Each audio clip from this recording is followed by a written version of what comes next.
Welcome. About my background, uh, I I I always say that I started in the startup world with Groupon like 10 years ago. I was one of the first employees of Groupon when they wanted to enter the Peruvian market. So I live all all the product market fit um, assumptions that we have in those times. I started as a commercial executive, and then I took some leadership roles. And after that, I discovered the remote work when I joined Dell, the computer and server brand in product marketing area for the LATAM headquarter.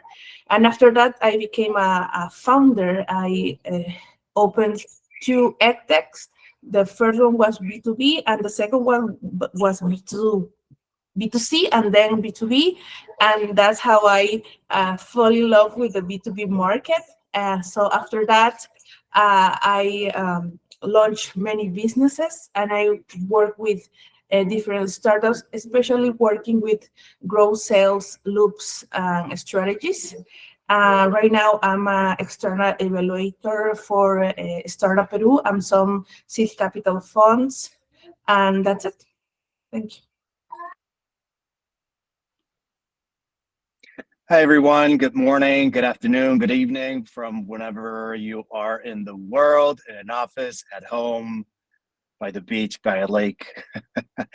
My name is Mauricio Suarez. I've been in the startup ecosystem my entire career. And, I've been in B2B, in tech, in sales, as an operator, as an advisor, as a coach, pretty much for the better part of 10 years, a little bit over 10 years now. And I was fortunate enough, sort of early in my career, to be joining HubSpot when HubSpot LATAM was just an experiment. It was like 7 of us, something like that. And it was very special to take that business from, an experiment that was about to get shut down, business unit under $1 million of ARR to something along the lines of 16 million, open up an office in Bogota, and being from Colombia, that was a great personal achievement. And just, being at HubSpot and working with a bunch of folks, specifically, with the HubSpot for Startups program, I started to fall in love with the startup ecosystem, and we would used to do these. I would sit down with startup founders that were interested in the program, every Friday afternoon, just to hear their ideas, their MVPs, what they were working on, why they were motivated to solve XYZ problem. So then I decided to leave HubSpot and just go into earlier stage businesses, between pre-seed and Series A. And that's what I've been doing for the better part of, about 5 years. And, I'm a startup advisor, I'm a coach, I'm an investor, I'm part of Stage 2 Capital as a limited partner. So I'm very excited about, being with all of you today. And with Lourdes here, happy to answer all of your questions to the best of our ability. There's no silver bullet in startups. Nobody has the right answer. I think we are all doing the best with what we have. So happy to be an additional resource, and anything that you folks need, happy to be here with Lourdes and with the Landa team. Awesome. Thanks a lot, Mauricio and Lourdes, for that introduction. I think we all loved to hear about your experience and how you can maybe help us a little bit more to understand about the go-to-market strategy, but also with some common challenges that we as members of startups might have. So I don't know if, before starting with all of these questions, you have something prepared, something that you want to share. I think you mentioned something about the stages. I don't know if you want to share that right now, or if we can go deep with those topics or information a little bit later. Well, I would say we were talking with Mauricio before this webinar. I would say that go to market is very different before product market fit and after product market fit. That's one topic that I would bring to this discussion. And the other part is that, well, actually, I think that would be Mauricio part, because he's not like a fan of the GTM acronym. So I don't know if you can you can explain that. Yeah, absolutely. I'm a fan of GTM. I'm just not a fan of GTM meaning go to market. And that might sound a little bit weird to all of you. To me, GTM doesn't mean go to market. To me, GTM means grow the market. Why is that? We live in a universe where you still can open new verticals, right? But it's a market that is incredibly saturated. And, back in the day, 10, 15 years ago, you could, go outbound and generate meetings like that, right? And the seller had all the power. Well, and HubSpot did a great job back in the day of started to change that mentality with info marketing. But I think that we all, as professionals, live in this saturated universe, and now even LinkedIn is saturated. There are a gazillion of solutions for everything. So as early stage startups, it's very, very challenging to go to market, right? To start penetrating a market. So to me, it's not about how can I penetrate a new market, is how can I use the market, use the network to my advantage and grow within that market that already exists. And to me, sorry, Lourdes, I was gonna add to what Jenny was saying about the 4 stages, and to piggyback on what Lourdes was saying, that is the go-to-market motions are very different, pre-PMF and post-PMF. To me, there are 4 stages: the message market fit phase, the product market fit phase, go-to-market fit phase, and growth and moat phase. To me, growth and moat is more like Series C and like post-Series C businesses, right? The go-to-market phase is between maybe Series A and Series B, and the other 2, product market fit and message market fit, for early stage businesses that are between, Series A, seed. I know I'm going the other way. I'm sort of like doing reverse. Seed, pre-seed, and even like bootstrap businesses. So. Yeah, what I also consider is that sometimes we believe that we have to hunt the market. And in times when you don't have a lot of funds, that's kind of difficult. For this new fund shortage world, like say so, and what works now, at least with the founder that I work with, is to find the momentum, the spaces that have its own dynamics, its own movement, and then find a way to get into that momentum, and from that grow your broadband, grow your not your PMF, but it will be like how many niche you can go with that momentum. I think that will be the philosophy right now in this moment in time for the startups. Awesome. I think we clarified some things right now, but I'm sure we already have some, or we have more questions to answer. So I don't know, I invite all of you, if you already have some questions on a specific situation that you want to share, you can activate your microphone, or maybe share the questions in the chat, and we will try to answer all of those questions. So I don't know if some of you want volunteer with those questions? Yes, Amanda, you can go. Yeah, hi. Amanda, co-founder of Radar. We're a treasury management platform for middle market companies, focused a lot on insurance companies, but go beyond that. And one of the things that we're trying to figure out, we're very early stage. We have our first 1 or 2 clients in Mexico. We have a bit more traction in Chile. And kind of what you were saying at the beginning of the call is like the SDR model is pretty broken. We can't just depend on like cold calling people and having a sales force on LinkedIn. So we've been experimenting a lot on what can we do to build trust. And I'd love to hear what kind of experiments you've run, what's worked, from events to podcasts to consultants to what works or what doesn't work to get to those CFOs or directors at a mid-market company.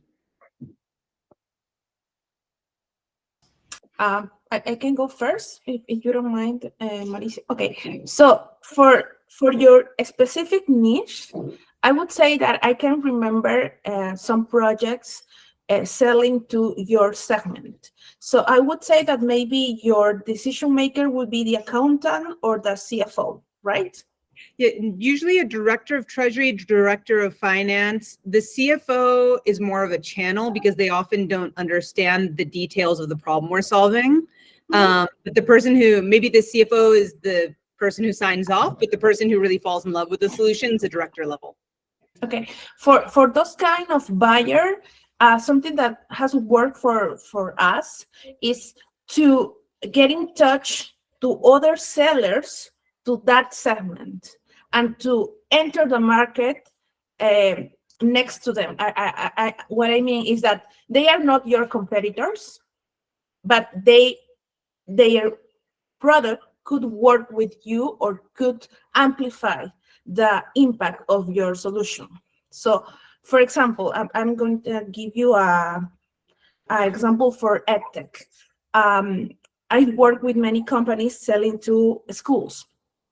And something that has worked for me pretty well is to work with like book distributors or maybe school equipment distributors that were selling to schools, and they already have these, I don't know, like these decision makers at WhatsApp, and they could give us this positioning and give them a commission for that.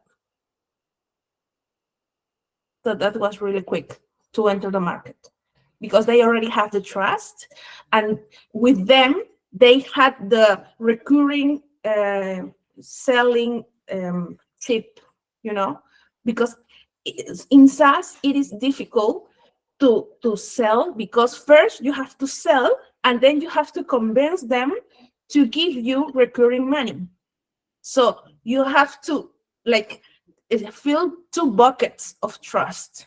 But if you go with another one that is also selling in a recurring revenue model, it's going to be much easier. Hope it could help you somehow. And just on that note, does it still work if you're not directly integrated? I guess in the education example, you're not integrated. Like I've seen the model where like, say Radar, we're integrated into SAP or NetSuite, and then we like try to go with them, which maybe is a different conversation, but you were saying like books. You weren't integrated with books, but you went with booksellers and they were incentivized to sell you because of the commissions, or was there another incentive or reason why they were excited? They were very incentivized because we were selling after COVID, and that segment was very hit by the pandemics. So this executive needed to sell something more to their school accounts. So we just give them more products for their portfolio and the chance to have more revenue with the same effort. So try to find who can have this kind of situation in your market. I would guess that maybe companies that sell audits or maybe some kind of training for these profiles would be a little bit closer to your business case, and I will try that. Awesome. Thank you. And to piggyback there, Amanda, I would advise, and if you guys go on LinkedIn, you will see that I have a stock press podcast that I do with Ian, the co-founder. So um, to add to that, I mean, my advice. So it sounds like you guys have already generated some traction in Chile, and you want to do something similar to Mexico. My advice would be to analyze your ICP and your buyer personas, because the folks that buy and make the decision maker, the decision making power in Chile could be a little bit different in Mexico. You know, I've sold to Chileans, I've sold to Mexicans, to Colombians, Argentinians, and everybody is very, very, very different, right? You know, a director of finance or of treasury in Monterrey might have a different way of buying that somebody in Guadalajara, for example, or in the Yucatan region, right? So my advice would be to analyze your ICP and your buyer personas, trying to understand, you know, what are in those regions, what do people care about, and a great element to generate trust, right, is you have to generate value. And personally, I found that, you know, podcasting is very helpful, but generating some sort of content or trying a partner-led model, like you mentioned, integrators, SAP, NetSuite. There was this very big ERP client that Aspel in Mexico. Olu being an open source platform. So try to build these relationships with those integrators, with those providers, and maybe do some co-marketing efforts with them. That could also be very helpful.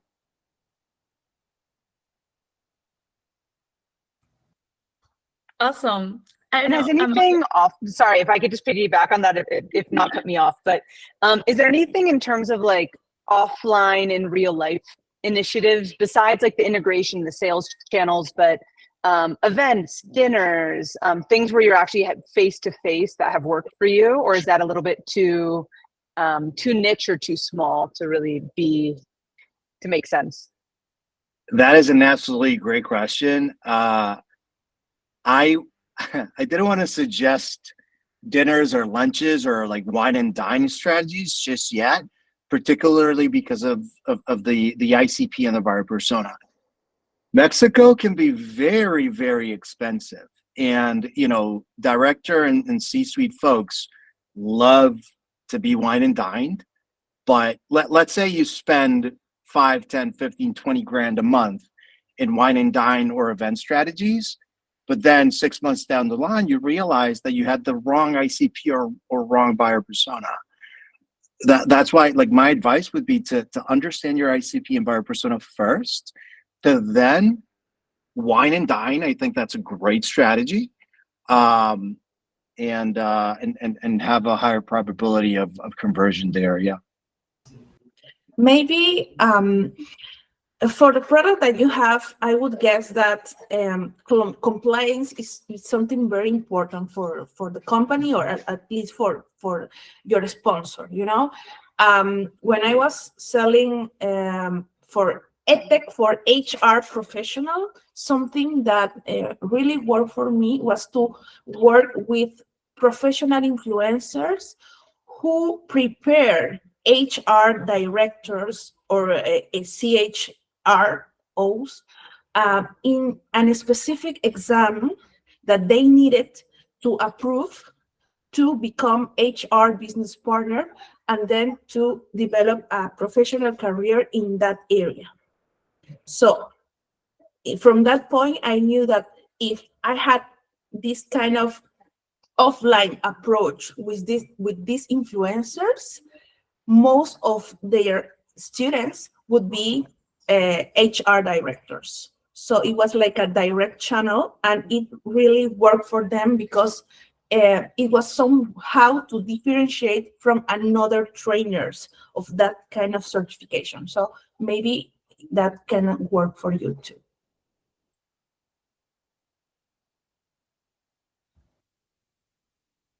Also, no. I was just thinking that your questions were wonderful. So thanks a lot for being the first volunteer. But I don't know, Constantino, Wapi, Jaime, maybe you have some questions or there is something that you want to know more about, and maybe Mauricio and Lourdes can go deep on. I think we also have Maria and Nathan. Please, if you have any question, you can go for it. Yes, Jaime. Hi guys, sorry for not turning on the camera, being struggling with connection for the whole day.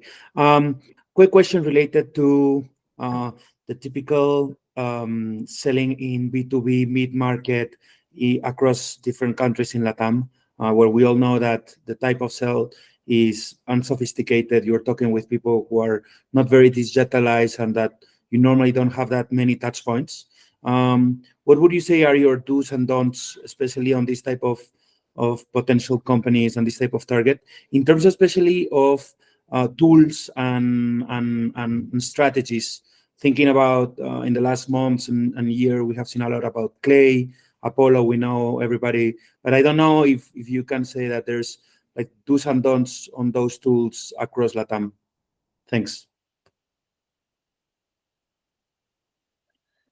Yeah, I would say it really depends on your team, on your industry. You know, the selling motion, the buying motion, who you're selling to.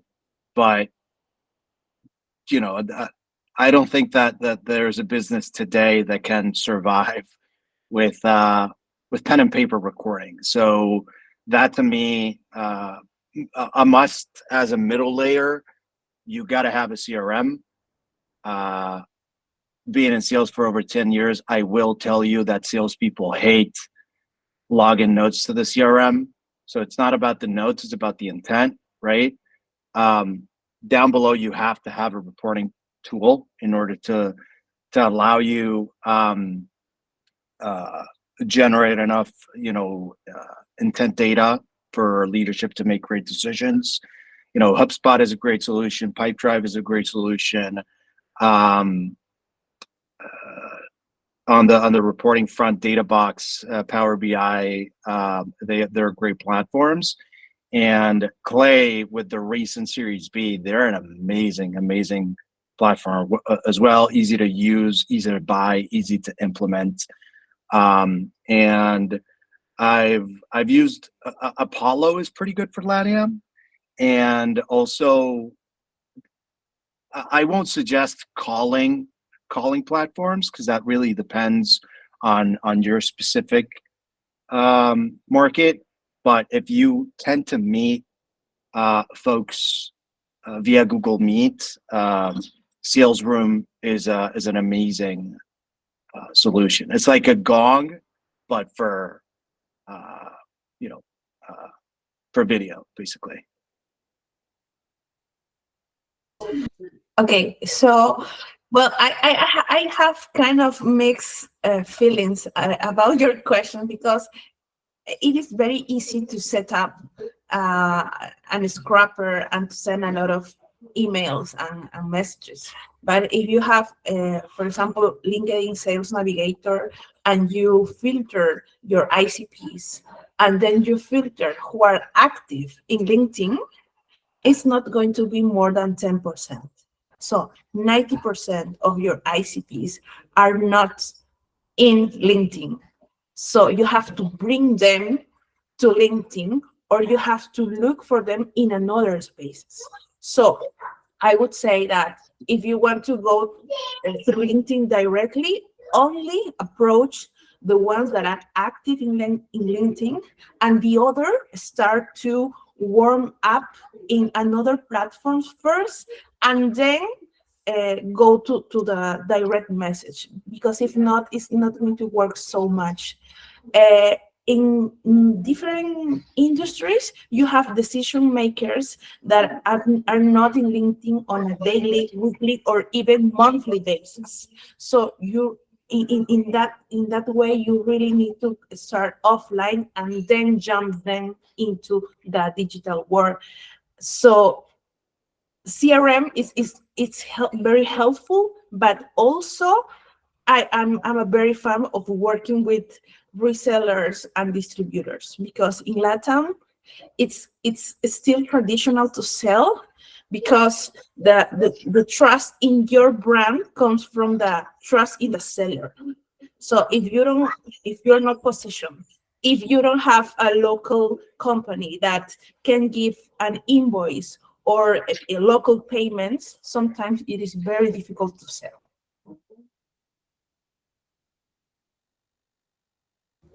Thank you. These insights are really valuable. Constantino, you can go with the next question.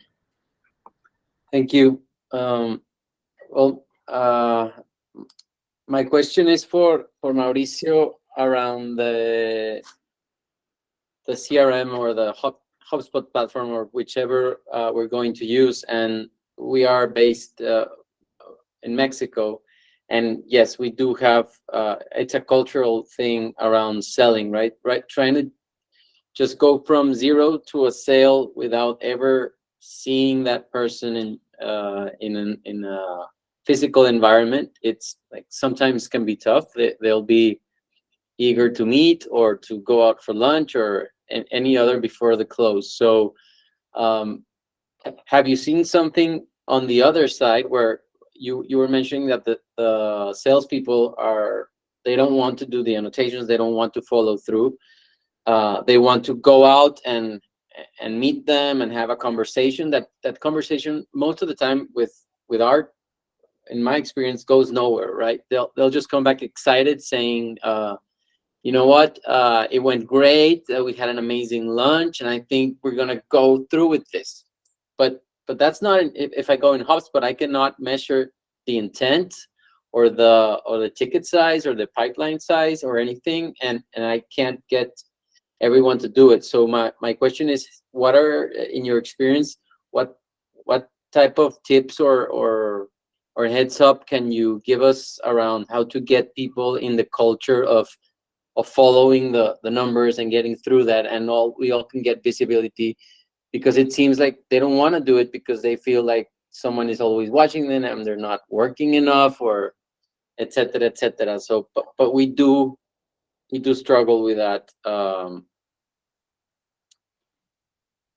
Yeah, absolutely. So what I tell my teams is, I mean, I can't care more for your role than you, right? And my job is to support you.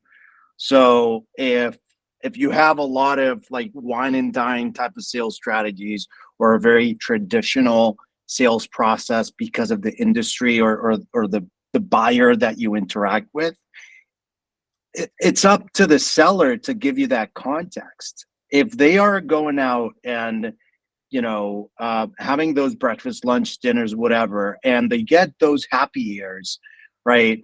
And they are sure that that deal is going to close, and then that deal goes nowhere, and there are no notes, then how are you as the leader, and sorry, I'm assuming that you're the leader, how are you as the leader going to coach them through those happy years, right? Because every single metric in sales is a lagging indicator, every single one. Except the only leading indicator in sales is the quality of the conversation that the person has. But you have to have evidence, like the conversation needs to be recorded, right? There have to be notes, or you have to be present in those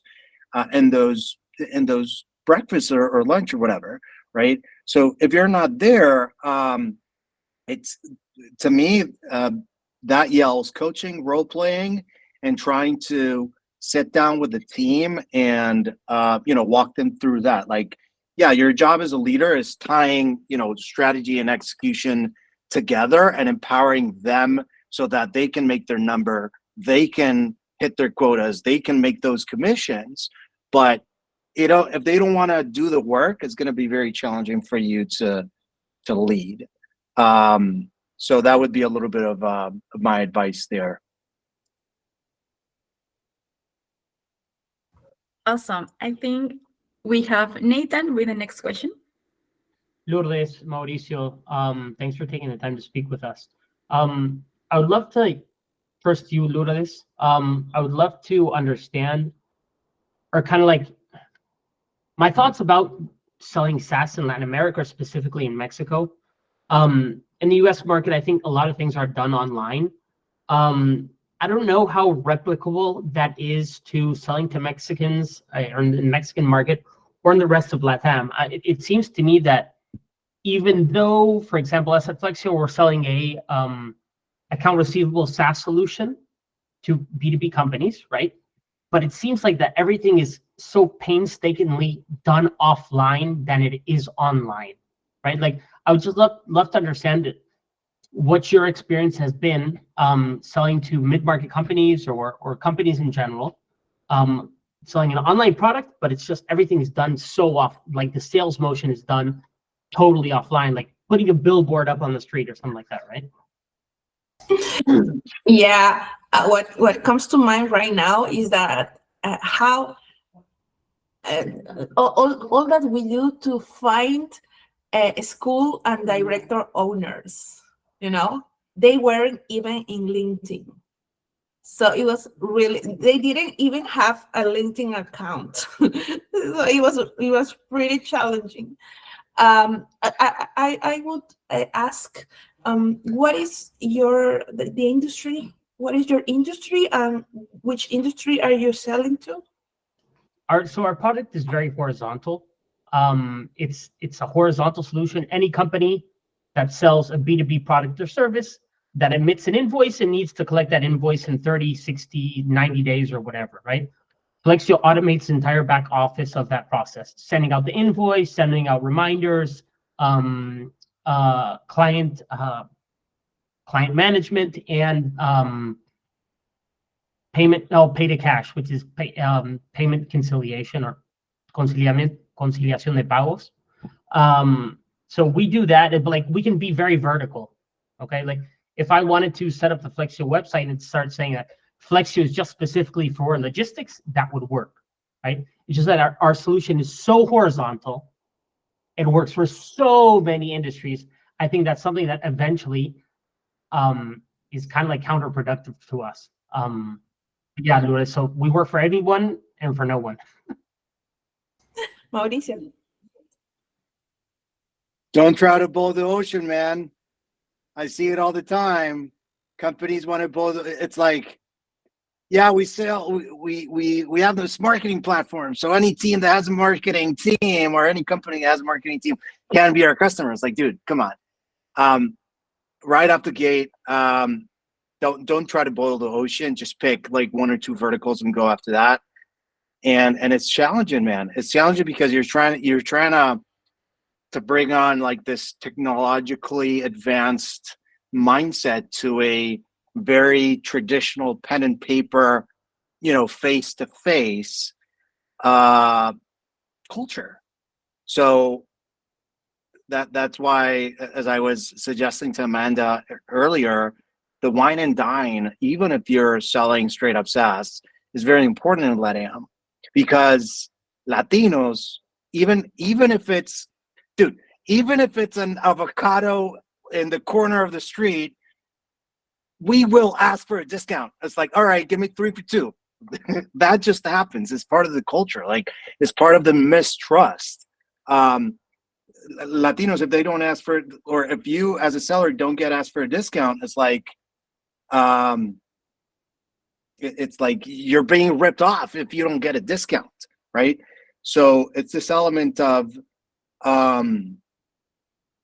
meeting the seller where they are, deliver value to build that trust. And if you have to go to their office to demo the product in your computer, then you got to do it, man. It sucks. It's such an educational and trust building phase.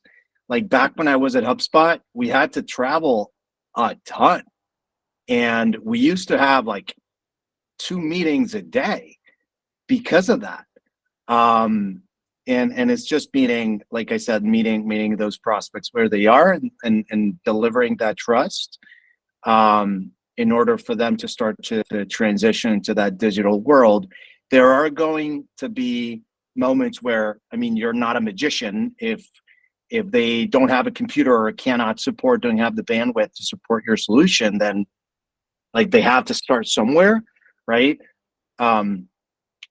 So that's why I would advise you to pick a niche, go after that, and still, like, never forget that it's very important for that Latino to have that face-to-face interaction. My father, actually, when he was going to become a HubSpot customer, I remember, of course, I didn't sell to him. Like, one of the people that I hired and trained was the one with the account. I wasn't gonna, like, take nepotism to that to that level.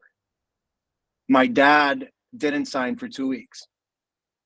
So I called him. It's like, why haven't you signed? It's like, what's up, man? It's like, do you want to just give me the password to your email and I'll sign? It's like, no, man, I will not sign because the person hasn't come to my office. Like, I don't even know the person. It's like, they want my money. They need to come in and sit with me and sign with me. It's like, dude, it takes you 10 seconds. I don't care. I don't care. Just come into the office. We'll have lunch, or we'll just grab a coffee, 5 minutes, and he can go on his way. And Yes. I told Carlos, it's like, dude, you gotta go, just buy a ticket, go from Bogota to Medellin and go to his office. And they sat down, and today, like 8 years later, they're best buddies, you know? So it's all about that relationship building phase. Go So, ahead, Lourdes. Nathan, I'm sure that your product offers a solution, but I'm also sure that for some segments, you're a medicine, and for another ones, you're only a vitamin. So I would start with the niche where you are a medicine, for example, high volume invoices or high complexity invoices. That is the starting point for your sales efforts.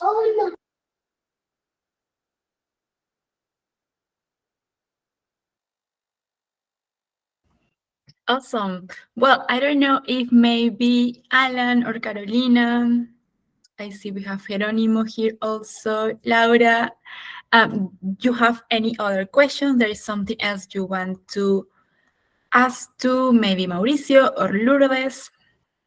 Well, something that we were talking with Mauricio is that sometimes go to market is also related to going to new markets, to another countries.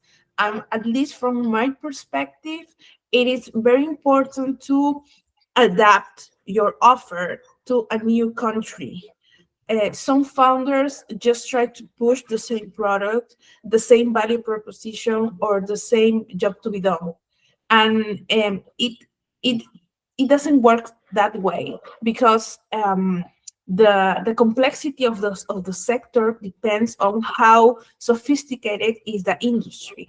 So that's why I really enjoy working with distribution channels, because those channels has helped us to tropicalize the offer and to offer the same thing in another way and scale a little bit effortless.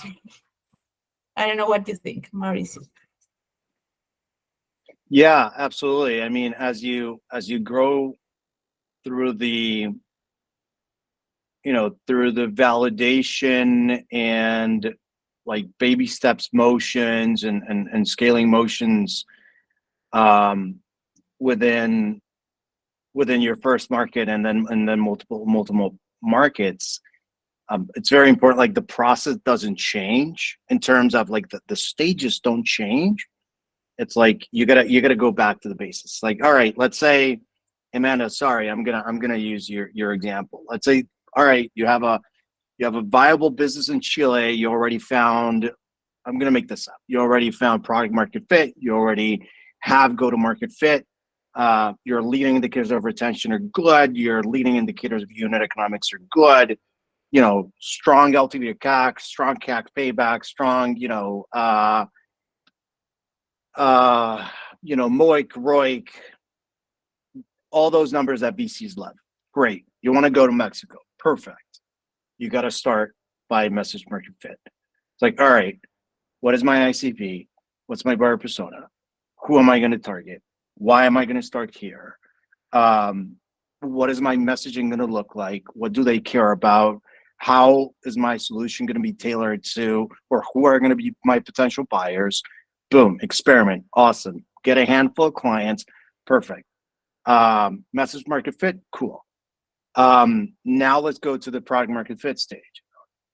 Boom, got product market fit? That's a great question, actually. How do you know if you got product market fit? But I guess that's a loaded question for another session. You got product market fit, amazing. Then go through the motions, go to market fit. Until my advice, and man, what Lourdes was saying, unfortunately, I've been part of two companies that prematurely just went out to different markets and open in different, open even offices in different markets, Mexico in one case and the US in another case, and just use the same playbook. And because I'm sort of like a yes man, yeah, I'll do this, and savior mode is like, yeah, I can fix that. I can. And then I went full time to try to, amend the premature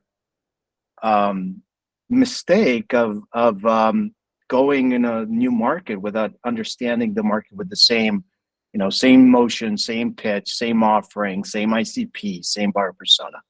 So to me, that's crucial. Like always, if you're going to go to another market, always go back to the first step.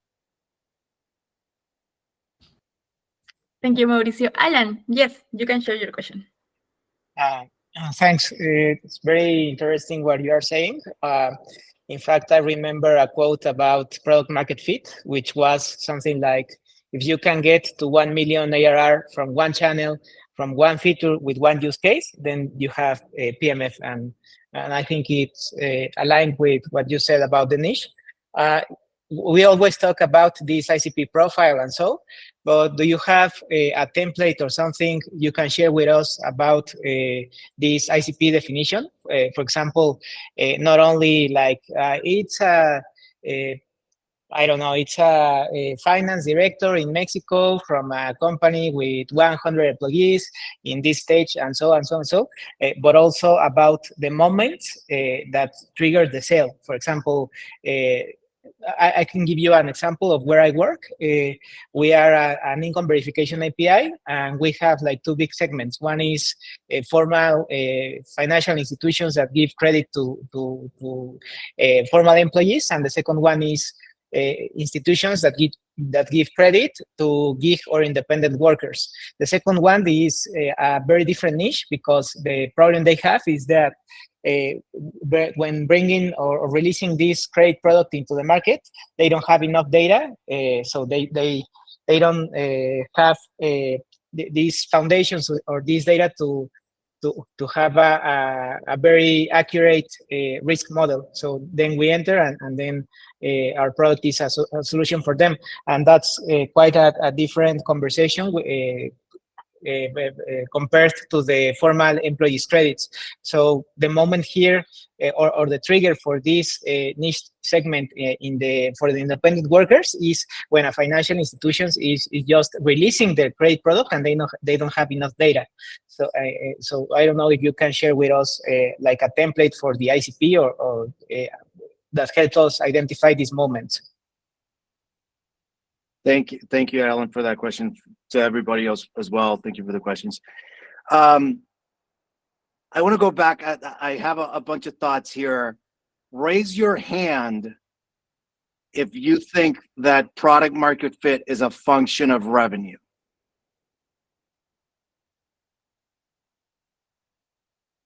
Okay, Jaime, Nathan, Alan, Gabriel. All right, so-and-so. All right. I'm going to ask the question, and then if I get no answers, I'm going to cold call. Jaime, you have your hand up. How do you know that you've reached product market fit? definitely not an expert here, but I'll say the moment that you have such a positive feedback from your customer that you're able to develop sales to a certain level on which you feel so comfortable that the solution you're providing is, to a certain extent, almost able to sell by itself in that sense. Okay. Awesome. Nathan, how about you? I saw you. It's like going so. I think it would have to, it depends on the situation. It definitely can be a result or super linked to your revenue. I guess it depends on the context. But I would definitely circle back to what Jaime was saying. It depends on kind of like that feedback loop that you're getting from the market, where it's not so much you going out to the market, it's just a ton of people coming to your metaphorical door and like, I want to use your service. I want to use your service because Mauricio told me about it. Lourdes told me about it. Amanda and Gabriel, everybody's been talking to me about it. That's kind of like at least my idea, at least in the theoretical world. I've never gotten into the practical world, but yeah, that's what I think it is. Cool. Amanda, how about you? Yeah. To me, product market fit is when it feels easy to sell. Like when you know the right words to say that click and really resound with that buyer persona, that you know that if I go with the angle of like what Lourdes was saying about certifications, or the angle of this will save you time or money, or whatever that phrase is with the right person, you know that their eyes are going to shine. And if they have the money, that they're going to go for it. And it's going to feel like there's going to be an inflection point. I'm all projecting what I wish the future is going to be. We're not here, but like projecting that inflection point where like it's not all suffering outbound SDRs, but like suddenly there's some people coming inbound and there's some people that are being referred, and some of our clients are telling their friends who are also CFOs. So it's not so much this like hard push outbound experimenting with messages, but it's a little bit more of a confirmation of what's the right message to the right person, and the word starts getting around. Okay. I'm going to role play. I'm going to be a VC. Show me the numbers. Yeah. How do you quantify it? No, I think, and that's why I hesitated too. I didn't raise my hand, but you do show it with revenues. I do think that that's a piece of it. Okay. If they're not Okay. willing to pay for it, it's not product market fit. Thank you for all the, and sorry, Amanda, didn't mean, it was sort of a question for everybody, not to grill you. Please. What if all of those clients churn? Yeah, it's not product market fit. It's like, it's very, on the high level, it looks like it, but then it wasn't really of any substance. You were maybe charging too little, and free, they were willing to do it. But if they're not paying for it, then it's not really true. Right. So I know that we're going on a tangent here. I want to take a step back. Product market fit is not a function of revenue. We will follow, because this is a big topic to talk about. I would love to continue the conversation on this, but if any VC, if any PE firm, if any consulting company tells you, it's like, sorry, Alan, I'm gonna get the example that you mentioned. Yeah, if you hit $1 million of ARR through one channel and one product, then you have product market fit. Nope. You got bad advice. So I wanna take a step back with what Amanda had put in the chat, and Alan. Yes, like we can work on templates. We can like take it offline and work on the ICP, on the buyer persona, on the templates, on the framework. Happy to help there. And what Amanda was saying, and I want to give back. Sorry, Lourdes, didn't mean to hog here. What you mentioned, Amanda, is crucial, right? With the context that you had, because at this stage, like anything that is before, like prior to Series A, you pretty much have one job that is divided in 3 buckets. You want to make sure that you have the product, the market, and the channel mix that will allow you to have a business that has defensibility, right? Is it a direct sales model? Is it a partner-led model? Is it PLG? Is it CLG? Like, what is that go-to-market motion that you are going to build to mix it with the product and with the market? That's why we talk so much about pick a niche. Pick a niche, stay the course, don't boil the ocean, because that will, if you try to boil the ocean, that will disallow you to experiment. And you're in an experimentation phase. And, you know, part of a VC fund, I will tell you now, revenue is important, but KPIs, experimentation, your productivity is more important than just revenue. That's why I wanted to tie it with product market fit. Don't tell me, yeah, we have $3 million in revenue, but 90% churn. Aish. Go ahead, Lourdes. I think that would summarize my answer too. I think you're really great explaining PNF, but I would also say that a PNF is very dynamic. So something that the founders have is that, yeah, I got to PNF and then let's build on top of that. And sometimes PNF just disappears because there was a major change in the landscape, you know, and sometimes PNF it's related to getting back to the design table to change something and maybe took some difficult decisions, you know, and to be very humble to say, you know, this is not working.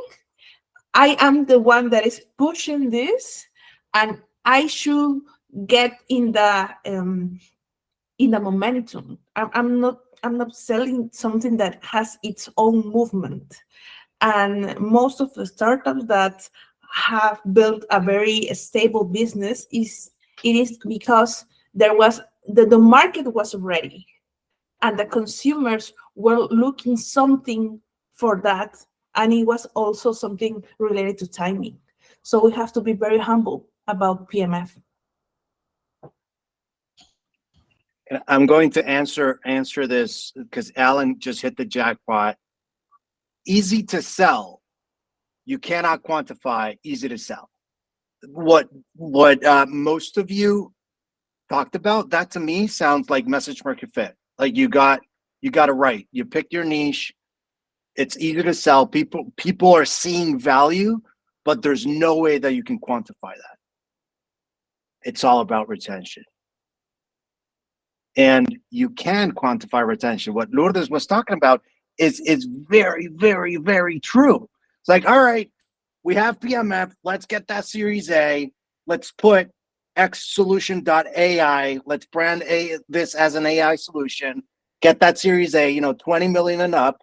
Like 2 years ago when every fintech was raising money just because it was a fintech. Not to say that raising funds is easy. And to sort of make a joke in the VC and funding universe. It's not just about hitting PMF one time or 2 times or 3 times. It's quantifiable, right? But it's a consistent process that you cannot lose sight of. And PMF and go-to-market fit too. I would say retention is like the healthy symptom related to PNF. You're going to find PNF problems if retention becomes a problem. I think that would be a signal, when you don't hit the expected retention in your niche, in your industry, in your cohort. That's the word, cohort. That is the word.